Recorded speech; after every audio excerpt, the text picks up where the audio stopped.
Claro que sí. Continuando con este tema de la neumonía comunitaria,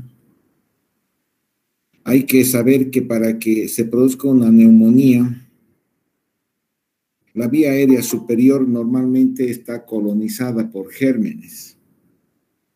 Gérmenes como los estreptococos, bacteroides. Sin embargo, la vía aérea inferior a partir de la tráquea para abajo habitualmente no está colonizada, no tiene gérmenes. Entonces, para que se produzca una neumonía es necesario que los gérmenes, los virus o las bacterias lleguen hasta el tracto respiratorio inferior. Indudablemente, por donde van a alcanzar la superficie alveolar, la superficie de los bronquios, es a través de la vía inhalatoria, que es la más frecuente, una extensión directa por contigüidad de infecciones localizadas en la pleura o en la pared costal, o por vía hematógena, como en caso de infecciones a distancia como una celulitis, una artritis séptica, que hace que se produzca una bacteremia, una diseminación hematógena. Sin embargo, la vía inhalatoria es la vía más común, más frecuente. La vía inhalatoria a través de una broncoaspiración de contenidos que están habitualmente en la orofaringe. Para que se produzca una neumonía por esta vía inhalatoria es necesario que exista un desbalance entre elementos como es la colonización de la vía aérea. En condiciones normales hay gérmenes habituales de la vía aérea, colonizantes, estreptococos, peptoestreptococos, bacteroides. En aquellas personas que habitualmente usan antibióticos, en aquellas pacientes que normalmente usan antibióticos o que han estado hospitalizados, es frecuente que exista unos cambios en la flora habitual de la vía aérea superior. Los gérmenes, en vez de ser los gérmenes habituales normales, peptoestreptococos, estreptococos, viran hacia gérmenes como ser los gram negativos, estafilococos u hongos. Entonces, cuando hay gérmenes de diferente naturaleza, es más probable que se desarrolle una neumonía. También hay que reconocer que debe existir fenómenos de broncoaspiración, la microaspiración de secreciones contaminadas de contenido orofaringeo con diferente cambio en la flora. El 50% de las personas habitualmente nos broncoaspiramos durante el sueño, pero nuestros mecanismos de defensa nos permiten controlar esa microaspiración. Cuando los mecanismos de defensa están dañados, están alterados, es que esa microaspiración del contenido orofaríngeo puede producir neumonía. Además, es importante conocer que la concentración de las bacterias a nivel de las secreciones orofaríngeas juega un papel importante. Cuando esa concentración es más de 10 a la 8 bacterias por ml, significa que hay una carga importante de bacterias en nuestro orofaringe. Entonces, una microaspiración de este contenido con abundante cantidad de bacterias puede inducir al desarrollo de una neumonía. Sin embargo, es importante saber que debe haber una alteración de los mecanismos de defensa.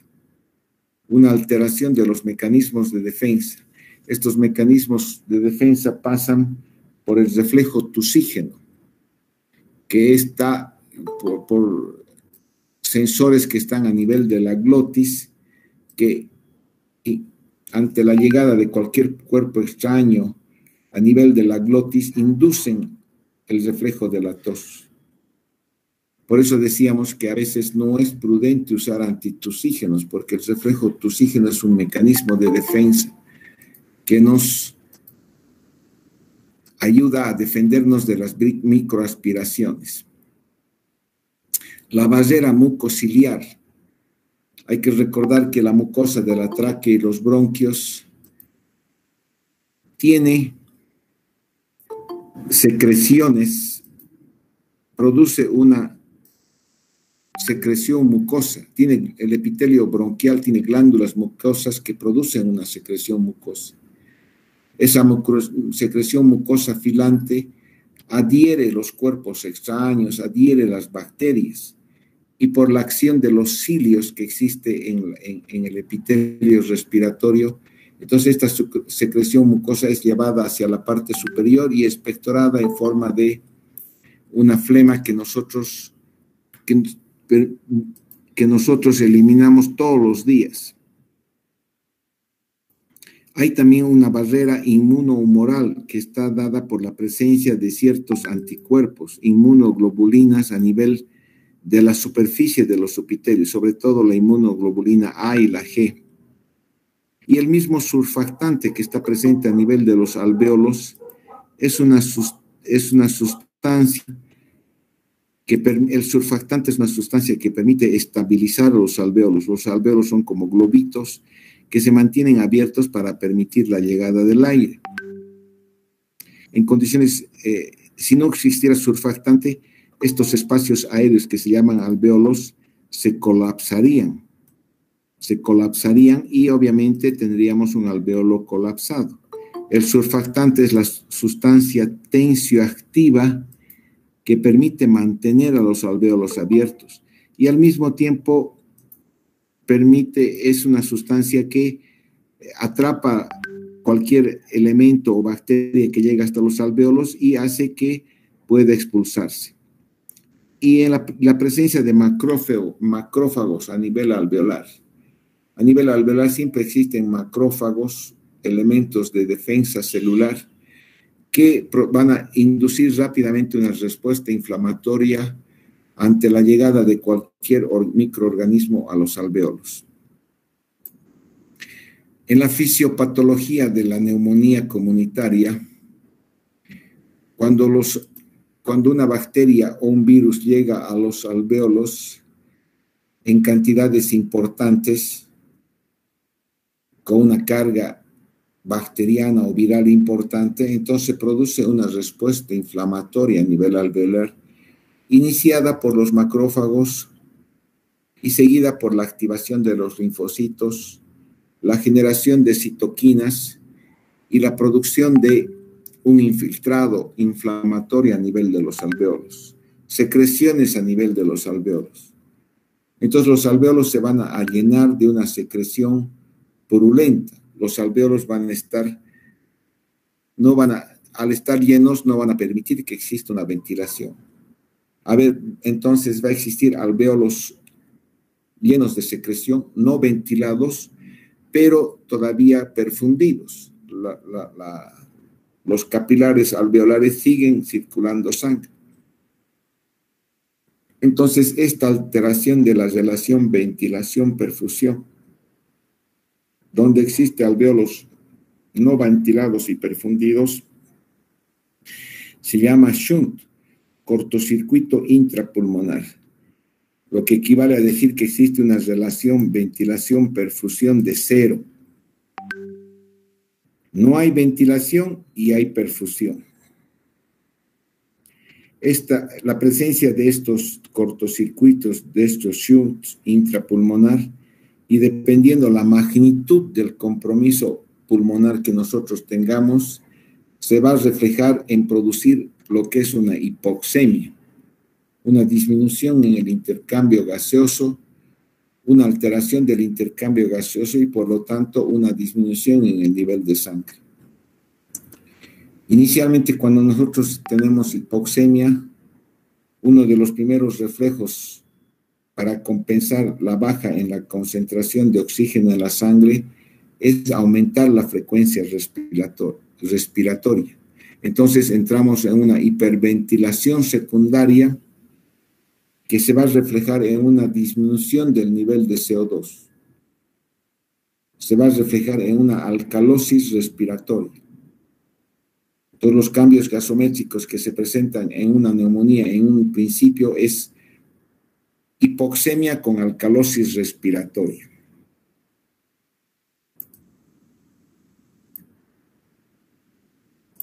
Los exámenes que nosotros vamos a solicitar a un paciente que tiene neumonía pasan por realizar un hemograma, una bioquímica elemental con glicemia, urea, creatinina, electrolitos y una gasometría arterial.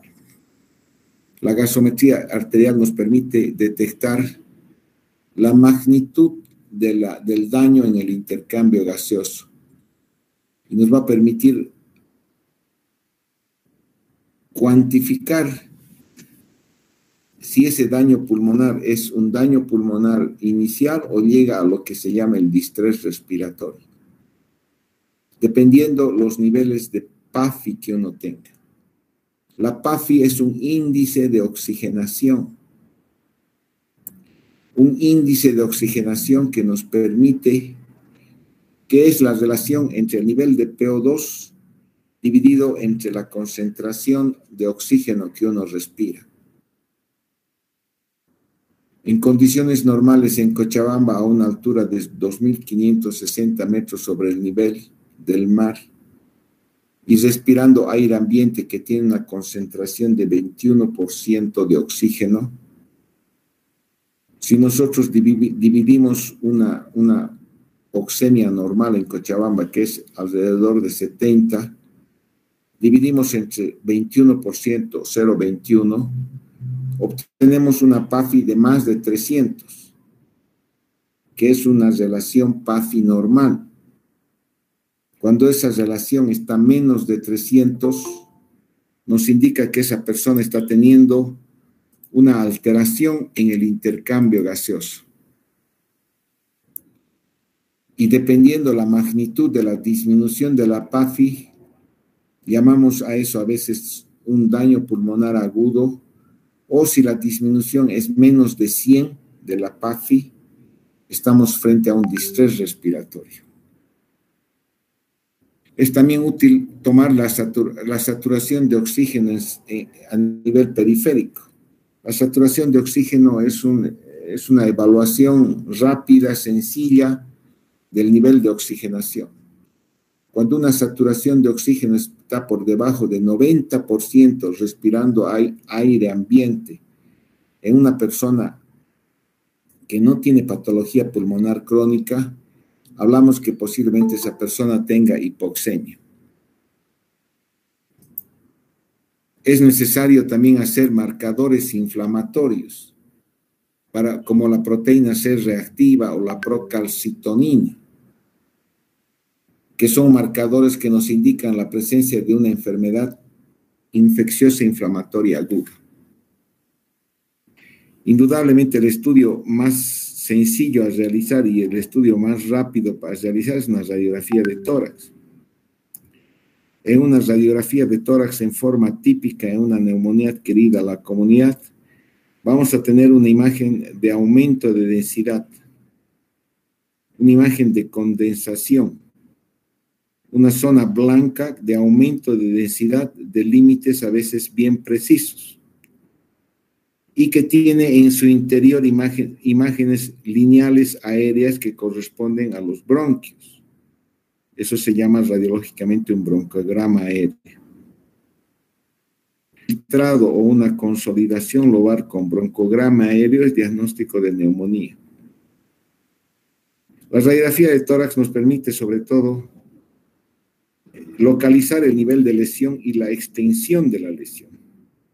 No es lo mismo tener una neumonía que afecta un solo lóbulo o tener una neumonía que está afectando dos o más lóbulos. Nos permite detectar la presencia de complicaciones locales, como la presencia de derrame pleural o cavitaciones a nivel de la consolidación. Nos permite detectar si hay enfermedad pulmonar asociada, enfisema, bronquitis crónica, EPOC, o también buscar otros diagnósticos. si el paciente tiene cardiomegalia, si tiene fibrosis pulmonar, para poder controlar esos otros problemas. Una radiografía de tórax entonces nos va a permitir también saber cuán grave puede estar una neumonía. Si hay una consolidación multilobar, si hay un derrame pleural bilateral, nos indica que esa neumonía está grave. Entonces nosotros vemos en una radiografía de tórax una imagen de aumento de densidad homogénea bien definida, una imagen blanca. En este caso sería una consolidación, una condensación del lóbulo superior derecho. Nos permite localizar, en este caso, una zona de aumento de densidad localizada en el lóbulo medio derecho, respetando el lóbulo superior, respetando el lóbulo inferior. Una neumonía lobar del lóbulo medio derecho, con imágenes lineales aéreas negras que corresponden al broncograma aéreo. Una zona de aumento de densidad en la base derecha asociada a un derrame pleural. Entonces es un paciente que tiene neumonía del lóbulo inferior derecho asociada a un derrame pleural. Obviamente la presencia de derrame pleural radiológicamente nos detecta a un paciente que tiene una neumonía grave. En la evaluación de un paciente con neumonía, indudablemente estamos hablando de una neumonía adquirida en la comunidad. Una de las primeras cosas que tenemos que hacer en la evaluación clínica de una neumonía es valorar la gravedad de una neumonía. No todas las neumonías tienen el mismo impacto clínico en todas las personas. Entonces, es prioritario ver la gravedad de la neumonía para establecer el tratamiento que vamos a administrar. O sea, obviamente el tratamiento básico de una neumonía pasa por la administración de antibióticos. Pero a veces una neumonía puede tratarse con uno, o con dos, o con tres antibióticos. Y más importante aún, a valorar la gravedad de la neumonía, nosotros podemos determinar dónde vamos a tratar a un paciente. ¿Lo vamos a tratar en su casa o es necesario hospitalizarlo? No todas las neumonías se hospitalizan porque si no los hospitales estarían colapsados. Entonces evaluamos la gravedad de la neumonía usando el juicio clínico, viendo al paciente el grado de insuficiencia respiratoria, su saturación de oxígeno, el uso de músculos accesorios, usando escalas pronósticas que vamos a ver más adelante, que es una combinación de hallazgos clínicos, de hallazgos de laboratorio que nos permiten cuantificar, nos permiten realizar una evaluación en una escala y dar una puntuación determinada que nos van a permitir decidir dónde vamos a tratar el paciente, cuántos antibióticos le vamos a dar. Es importante en la evaluación de la gravedad, saber si hay enfermedades concomitantes. No es lo mismo una neumonía en un paciente de 20 años que una neumonía en un paciente de 60 años y que tiene diabetes. El tratamiento va a ser un poco diferente. Y no es lo mismo una neumonía en un paciente de 50 años con una diabetes controlada que una neumonía en un paciente de 50 años con diabetes, pero que está inestable, que está con niveles de glicemia de 300, en vez de tener niveles de glicemia de 100.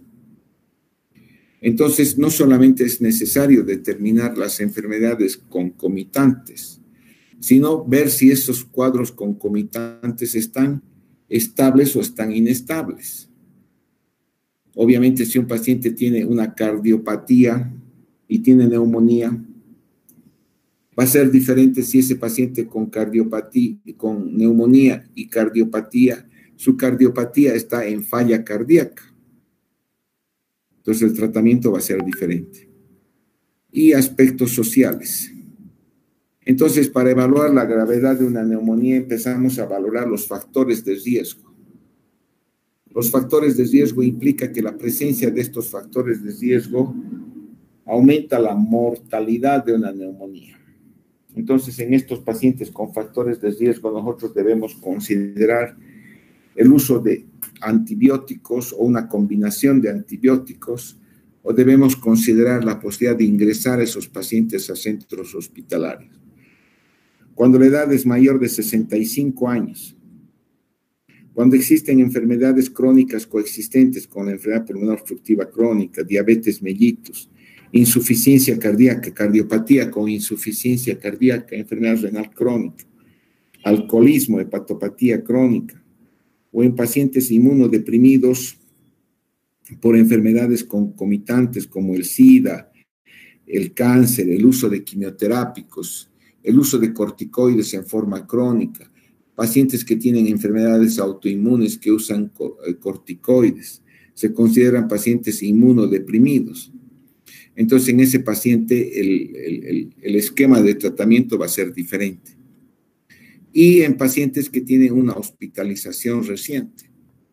Una persona que ha sido operada de una vesícula hace 3 semanas y desarrolla una neumonía, es probable que esa neumonía no sea por los gérmenes comunes y necesita otro tipo de tratamiento. Los criterios de gravedad que buscamos son alteraciones del nivel de conciencia, estados confusionales o disminución del nivel de conciencia. Inestabilidad hemodinámica con una taquicardia mayor de 140 o una presión arterial sistólica menos de 90 o una diastólica menos de 60. La presencia de disfunción renal aguda con elevación del BUN o la creatinina. Dificultad respiratoria, como el uso de músculos accesorios de la respiración, una frecuencia respiratoria mayor de 30 por minuto. O en la evaluación de la gasometría, la detección de una hipoxemia severa con un nivel de PAFI de menos de 300, menos de 250. En la radiología hemos visto que la afección de más de un lóbulo, de 2 o más lóbulos, es un signo de gravedad. El hecho de que el infiltrado, la condensación radiográfica, aumente en más de 50% en las primeras 48 horas. O la presencia de un derrame pleural importante. Estos son signos radiológicos de gravedad de una neumonía. Las alteraciones de laboratorio, la presencia de una leucocitosis extrema o una leucopenia, la presencia de anemia, hipoalbuminemia, o que tengan hemocultivos positivos.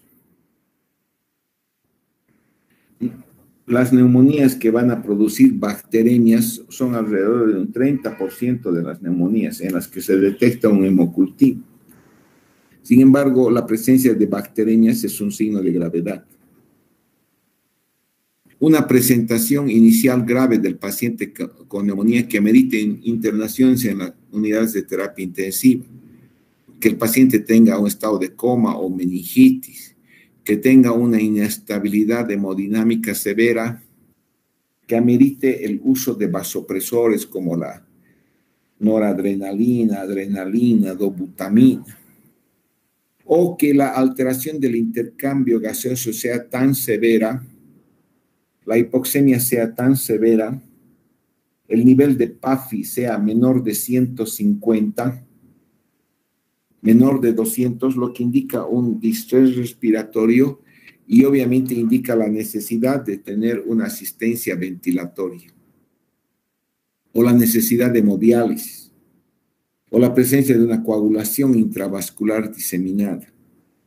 Entonces, estos hallazgos en una presentación inicial indican una gravedad de esa neumonía.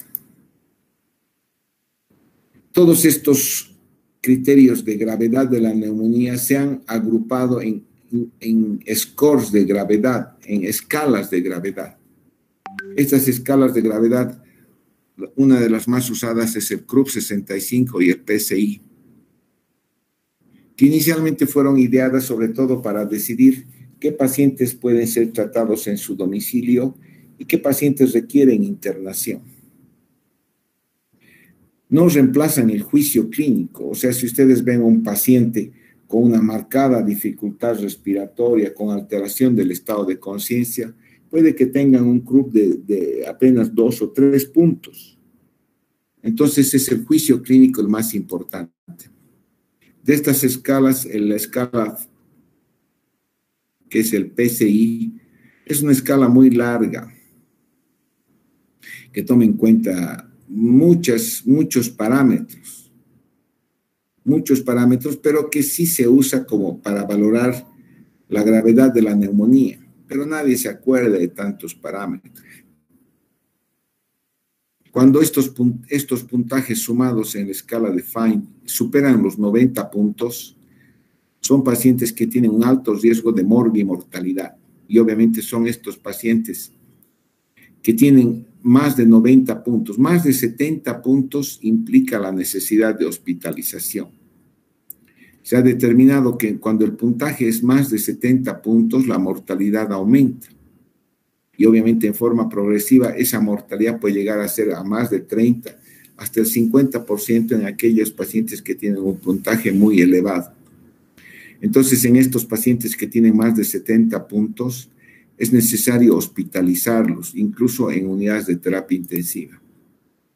Hay otras escalas más sencillas como el CRUB 65. El CRUB 65 toma en cuenta estos parámetros y les da un puntaje de 1 punto. C es de confusión, la presencia de una alteración del estado de conciencia. U es de la urea. CRUB. R viene de la frecuencia respiratoria. B viene de la presión sanguínea, en inglés, la presión sistólica menos de 90 o una diastólica menos de 60. Y 65 está en relación a la edad del paciente. Entonces nosotros tenemos un puntaje de 1 a todos estos parámetros. Y es sencillo evaluar porque nosotros vemos en la escala CRUB 65, si el score es de 0 y 1, el riesgo de mortalidad es bajo. Por lo tanto, podemos hacer un tratamiento ambulatorio. Cuando cuando la escala de CRUB supera 3 puntos, el riesgo de mortalidad aumenta. Y obviamente a estos pacientes hay que hospitalizarlos en salas generales o incluso ingresarlos en la terapia. En esta escala del CRUB 65, las cosas que son observadas para usar esta escala es que en ningún momento en esta evaluación no evalúa el intercambio gaseoso. El pulmón funcionalmente sirve para el intercambio gaseoso y aquí no hay ninguna evaluación del intercambio gaseoso. Tampoco evalúa la extensión del compromiso pulmonar en la radiografía. De ahí que se ha ideado otra escala que se llama el SMART-COP. En el SMART-COP también tenemos un puntaje determinado. Cuando la presión sistólica está menos de 90, son 2 puntos.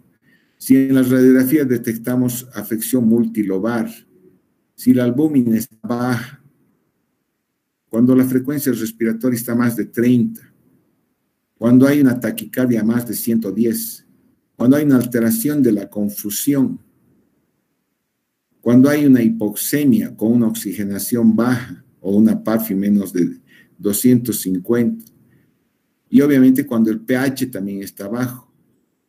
Entonces, todos estos parámetros, aquí con esta escala, además de los parámetros habituales, yo tengo una evaluación de la afección multilobar y tengo una evaluación de lo que es la gasometría con el nivel de pH. El puntaje que yo obtengo es cuando es entre 0 y 2 puntos. 0 y 2 puntos es un riesgo de mortalidad bajo. Entonces me permite indicar que este paciente puede tener un tratamiento domiciliario.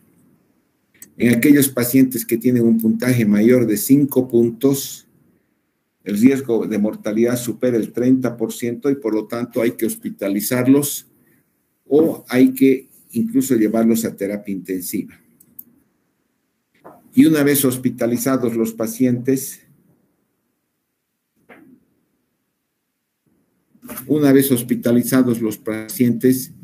nosotros tenemos que decidir si ese paciente se va a quedar en la sala o va a terminar en unidades de terapia intensiva. Entonces, los criterios de severidad para decidir si ese paciente va a terminar en una unidad de terapia intensiva hay criterios menores y criterios mayores. Los criterios menores como una frecuencia respiratoria alta, una PAFI menos de 250. La detección en la radiografía de infiltrados multilobares, la presencia de una alteración del estado de conciencia, una urea elevada, una leucopenia, la trombocitopenia es otro factor de riesgo, la hipotermia y la hipotensión. La presencia de 3 o más de estos criterios menores le indican la necesidad de ingresar a estos pacientes en salas de unidad de terapia intensiva. O estos criterios mayores, ¿cuál es? Si este paciente está con una insuficiencia respiratoria severa que amerita una asistencia ventilatoria, entonces indudablemente tiene que ir a terapia. De una inestabilidad hemodinámica, o peor todavía, la presencia de un estado de shock séptico que requiera el uso de vasopresores, va a indicar la necesidad de ingresar a este paciente a terapia. Entonces, la presencia de 3 o más de criterios menores o cualquiera de estos criterios mayores amerita el ingreso de estos pacientes en unidades de terapia intensiva.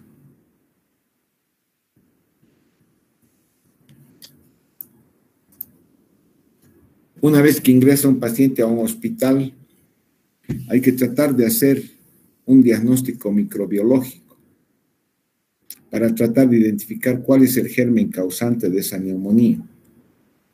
Entonces hacemos hemocultivos, por lo menos 2 muestras en venas diferentes, con una separación de 30 minutos.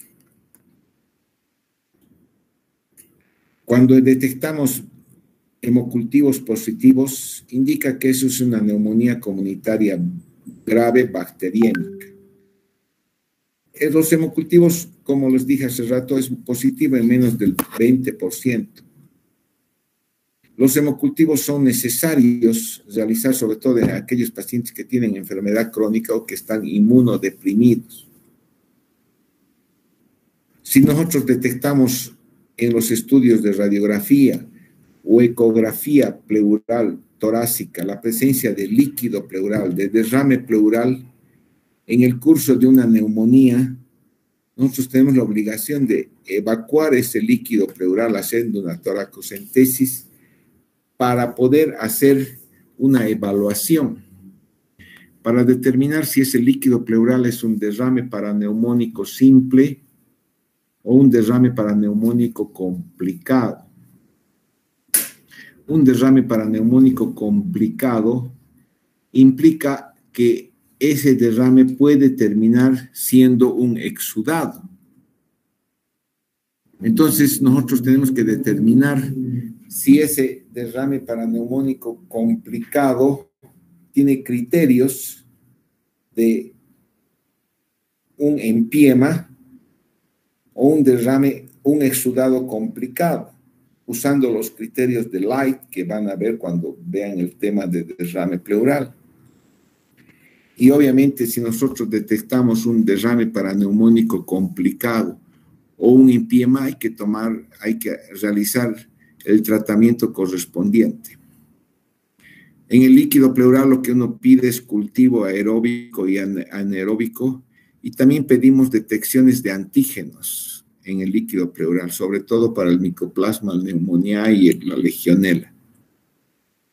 E indudablemente lo que hay que hacer es un estudio de la expectoración, pedir una tinción de Gram, cultivo y una baciloscopía para buscar tuberculosis pulmonar. En esta parte del mundo,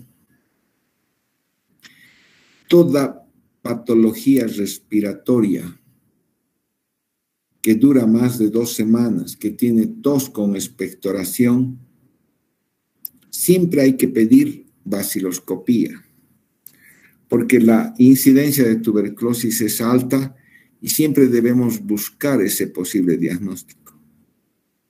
A veces la tinción de Gram es difícil de interpretar por la contaminación que sucede.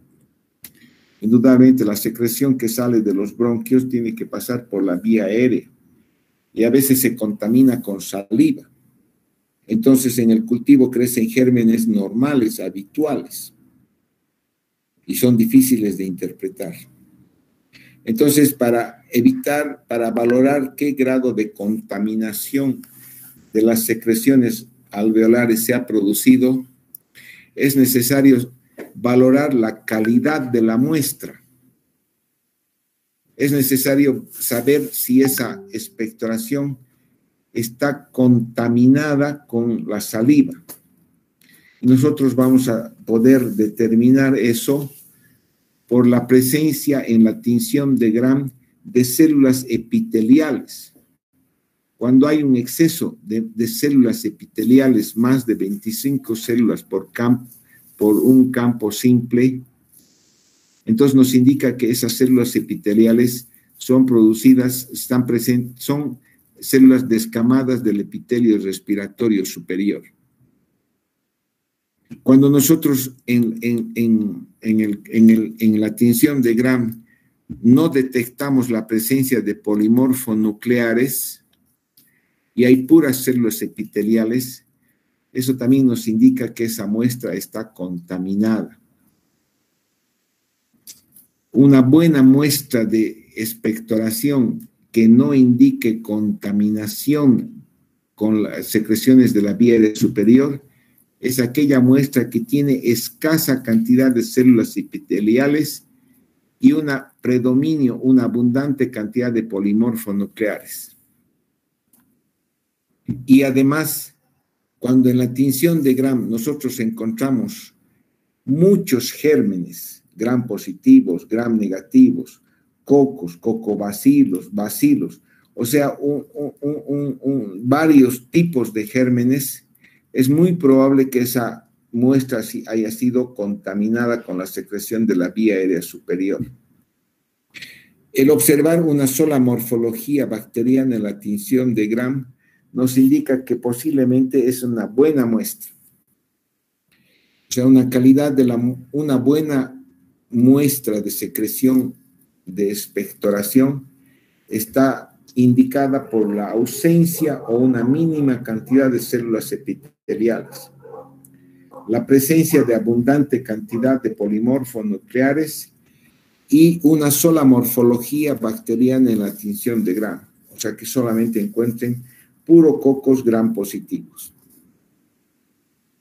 Y en el cultivo, obviamente, el cultivo de una buena muestra nos puede dar un diagnóstico adecuado de la etiología de la neumonía. Pero si esa muestra de expectoración ha sido contaminada con saliva en la vía aérea superior, ese cultivo puede ser de difícil interpretación. Cuando el paciente ingresa a terapia intensiva o cuando nosotros tenemos una evolución anormal, mala, debemos hacer técnicas invasivas, como el aspirado traqueal. Un paciente que está intubado, es más fácil retirar una secreción realizando un aspirado traqueal. Obviamente, el paciente al estar intubado con un tubo orotraqueal no se contamina con las secreciones, con las secreciones de la vía aérea superior. O a veces es necesario realizar una broncoscopía para hacer lavado bronquial, hacer un catéter telescopado con un cepillado a nivel bronquial. Sobre todo en pacientes que tienen neumonías hospitalarias o en pacientes inmunodeprimidos, o aquellas neumonías que tienen criterios de gravedad o que tienen un fracaso en el tratamiento. Cuando hacemos estas técnicas debemos siempre pedir cultivos cuantitativos. Los cultivos cuantitativos permiten detectar el número de colonias que crecen. Cuando ese número de colonias es más de 10 a la 3 por ml, entonces indica que es muy probable que ese sea el germen causante de la neumonía. En la orina podemos detectar la presencia de antígenos para el Mycoplasma pneumoniae o para la Legionella. Y en suero podemos pedir por técnica de ELISA la detección de anticuerpos, IgG o IgM, para Mycoplasma, para la Legionella. El tratamiento es empírico en la mayor parte de los pacientes, basada sobre todo en nuestra evaluación clínica para determinar cuáles son las bacterias más frecuentes y basadas sobre todo en los patrones de susceptibilidad de la neumonía. La elección del tratamiento, o sea, la elección del antibiótico, va a depender de la gravedad de la neumonía.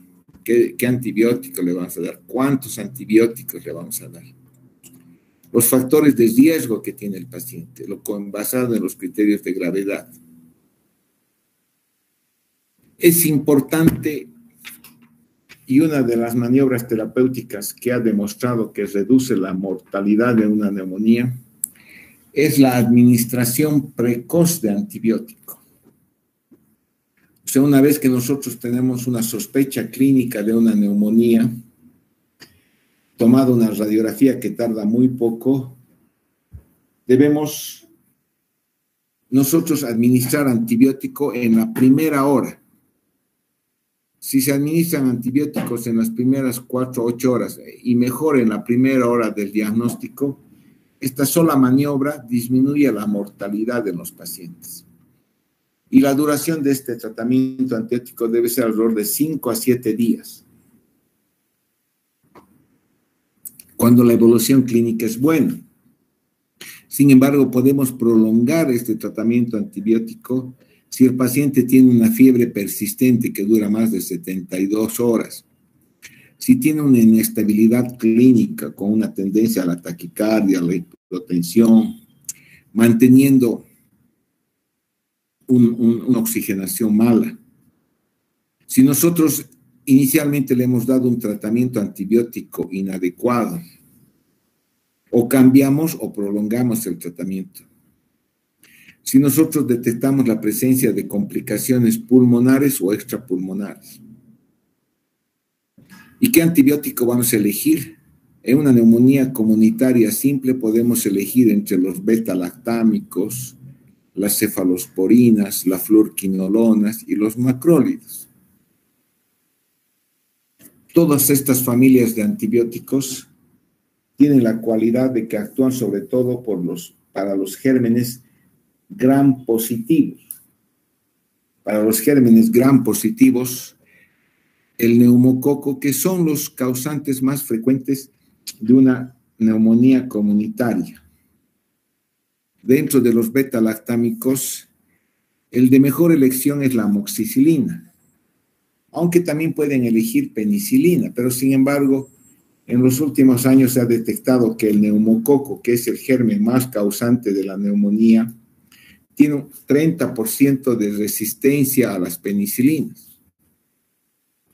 Por lo tanto, la amoxicilina es una mejor elección y mejor todavía si está asociado al ácido clavulánico. El ácido clavulánico es un inhibidor de las beta-lactamasas, lo que permite ampliar el espectro de acción. Las cefalosporinas para elegir son las cefalosporinas de tercera generación que tienen acción contra los gram positivos como la cefotaxima, la ceftriaxona. De la fluorquinolona respiratoria, el levofloxacino. Y de los macrólidos, la acitromicina o la claritromicina. La levofloxacina y los macrólidos tienen la cualidad de proteger también contra los gérmenes atípicos, como la legionela, el micoplasma y el clamidia. Y los macrólidos tienen esa cualidad de tener un efecto inmunomodulador. Es también por este efecto inmunomodulador que facilita la limpieza mucociliar, que evita la adherencia de las bacterias, es que, que también se usa como este efecto inmunomodulador. La citromicina se usa en el COVID. El tratamiento, les digo claramente, que dura 5 a 7 días para cubrir a los gérmenes habituales. Beta-lactámicos, amoxicilina o amoxicilina clavulánico más macrólido o levofloxacino o moxifloxacino. Esas son las selecciones para un tratamiento ambulatorio. Cuando el paciente requiere hospitalización, podemos hacer monoterapia por vía endovenosa con levofloxacino, o una cefalosporina más amoxicilina, o una cefalosporina más macrólido. O podemos combinar una levofloxacino con macrólido, dependiendo la gravedad de la neumonía. Cuando el paciente requiere internación a UTI, que es más o menos 10% de los pacientes hospitalizados, debemos elegir cefalosporinas más macrólidos o cefalosporina más quinolona. Pero estas cefalosporinas tienen que tener una dosis elevada. La dosis habitual de la cefotaxima es de 1 gramo cada 6 horas. Debemos dar una dosis mayor cuando ingresan a terapia, 2 gramos cada 6 horas, o la ceftriaxona 2 gramos cada 12 horas. Podemos combinar con un macrólido o con una quinolona. Cuando sospechamos que una neumonía está producida por pseudomonas en pacientes ancianos o que tienen enfermedades pulmonares concomitantes, y sospechamos la posibilidad de una pseudomonas, no le vamos a dar cefalosporina ni amoxicilina, sino directamente carbapeménicos como el imipemen o el meropemen o el ertapemen o piperacilina tazobactam. La piperacilina es otro betalactámico al cual se ha añadido un inhibidor de beta-lactamasa, que en este caso se llama tazobactam. Y se puede añadir una quinolona, pero en este caso el ciprofloxacino, porque el ciprofloxacino tiene actividad antipseudomónica. Si este paciente se sospecha la posibilidad de un estafilococo aureus, hay que considerar la posibilidad de usar vancomicina o linezolid más levofloxacina. O si es una neumonía por broncoaspiración, como en los pacientes alcohólicos, en los pacientes que tienen lo que se llama la boca séptica. La boca séptica es aquella persona que tiene abundante cantidad de caries, donde se colonizan con gérmenes, se llena de gérmenes. Entonces, un alcohólico que tiene una boca séptica con abundante cantidad de caries, entonces hay que considerar los gérmenes anaerobios. En estos gérmenes anaerobios hay que considerar la amoxicilina, clavulánico en dosis altas, o la clindamicina, que nos van a permitir una cobertura adecuada contra esos gérmenes anaerobios. En condiciones normales, si la elección del tratamiento ha sido adecuada, nosotros vamos a obtener una mejoría clínica en 2 a 3 días. La fiebre puede durar hasta 6 días. La leucocitosis empieza a desaparecer después del 4º o 5º día. Los estertores en la auscultación pueden durar hasta 2 semanas. Y en la radiografía no se espera que el pulmón se limpie hasta por lo menos 6 semanas. A pesar de que estos signos persisten, nosotros podemos decir que tiene una evolución clínica favorable. Pero si no hay mejoría clínica, cuando no hay mejoría clínica, nosotros empezamos a evaluar por qué no mejora el paciente. Hemos usado un tratamiento antibiótico incorrecto. No estamos dando el tratamiento antibiótico de acuerdo al germen al germen que está produciendo la neumonía. O existen complicaciones. Complicaciones asociadas a la misma neumonía o complicaciones asociadas a cualquier enfermedad de base que pueda tener. Si un paciente es cardiópata, fácilmente si desarrolla una neumonía, puede descompensarse su cardiopatía e ingresar en un estado, en una insuficiencia cardíaca. Entonces esas complicaciones van a hacer que no tenga una mejoría clínica. O por último, no hemos hecho un diagnóstico clínico adecuado y el paciente no tiene neumonía, sino tiene otras patologías como la telectasia, un tromboembolismo pulmonar, un cáncer pulmonar, la insuficiencia cardíaca congestiva, otras patologías pulmonares como una hemorragia alveolar, alveolitis, vasculitis. Entonces nosotros debemos empezar a hacer otros estudios. Estas pacientes que no responden al tratamiento, que tienen persistencia o empeoran clínicamente, hay que pedir procalcitonina, proteína C reactiva.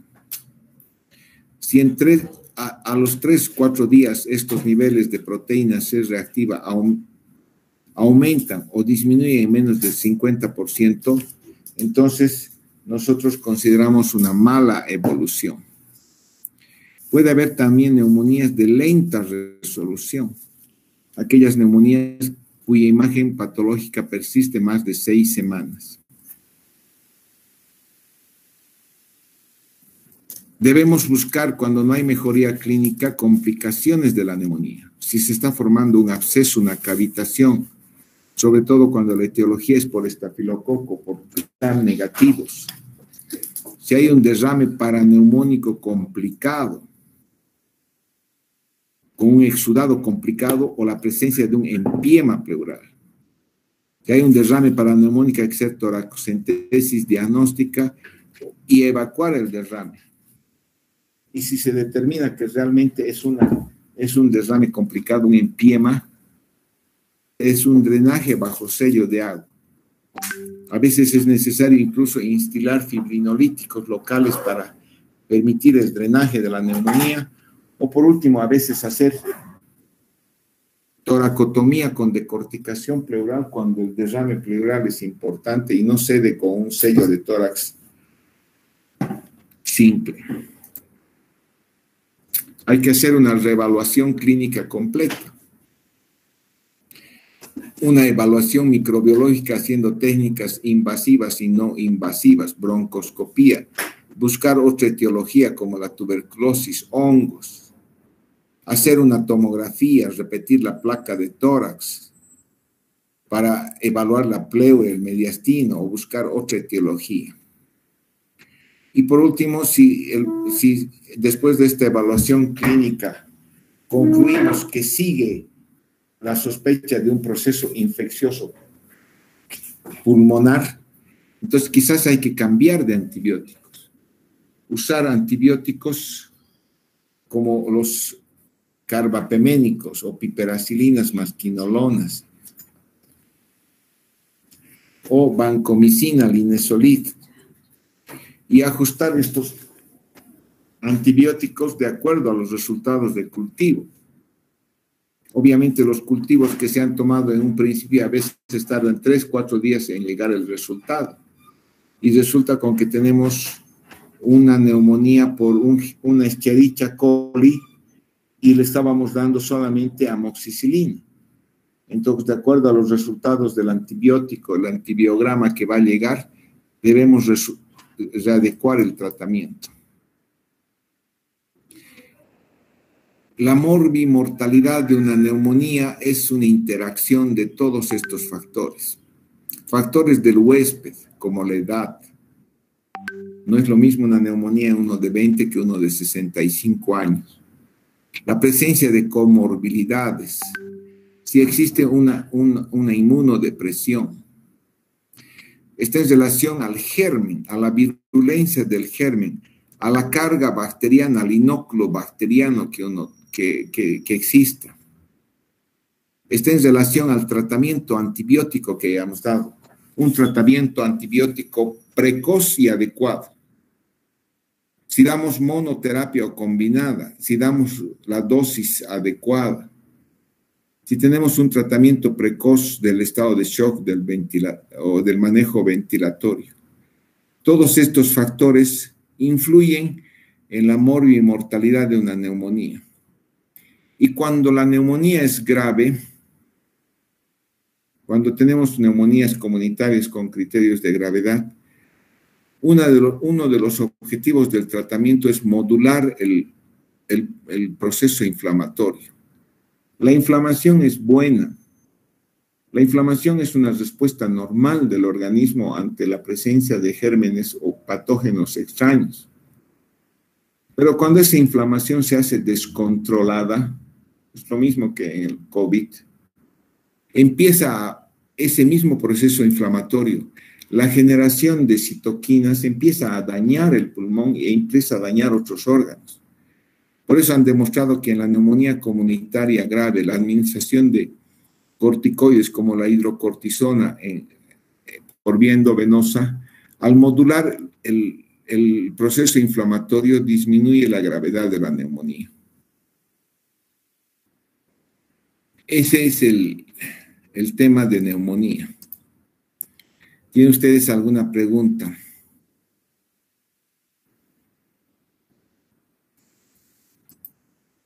Ya, mañana vamos a hablar sobre la tuberculosis.